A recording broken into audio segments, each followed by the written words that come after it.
नमः शिवाय. परमपूज्य आई लिखित परमार्थ मार्गदर्शन भाग पहिला. गोपाळकाला. गोष्ट 72वी. एके दिवशी बादशहा लहरीत म्हणाला, बिरबल, कितीही खर्च लागू दे, मला बैलाचे दूध आणून दे. बरे सरकार, तयारीला लागतो, असे म्हणून बिरबल तेथून निघाला. घरी जाऊन विचार करीत बसला असता बिरबलची 12 वर्षाची मुलगी त्याच्याजवळ जाऊन, बाबा, अहो बाबा, कसला विचार करता, असे म्हणाली.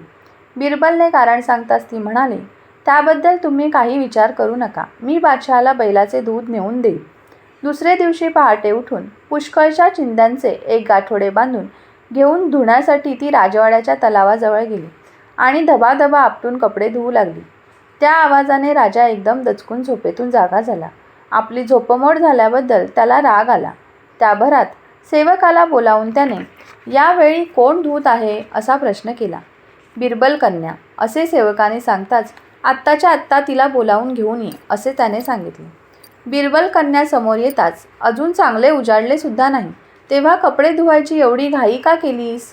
तू बिरबल कन्या आहेस ना, तेव्हा माझी झोपमोड होईल ही क्षुल्लक गोष्ट तुझ्या लक्षात कशी आली नाही, असे बादशहाने विचारले. तेव्हा, काल रात्री आमच्या घरी जगात न होणारी गोष्ट घडली, ती म्हणजे माझे वडील बाळंतीण झाले, म्हणून कपडे धुवायला मी घेऊन आले आहे, असे म्हणाले.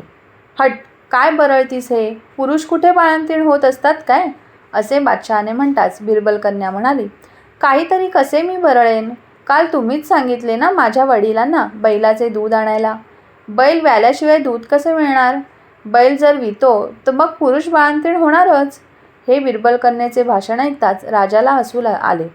आता घरी जा हां, असे म्हणून बादशहाने तिची पाठ थोपाटली आणि छोरी भी हुशियार है, असे उद्गार काढले. श्री गोपाळ कृष्ण महाराज की जय.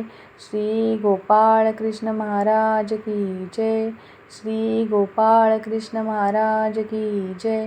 परमपूज्य गुरुदेवता श्री कलावती माता की जय. परमपूज्य गुरुदेवता श्री कलावती माता की जय. परमपूज्य गुरुदेवता श्री कलावती माता की जय.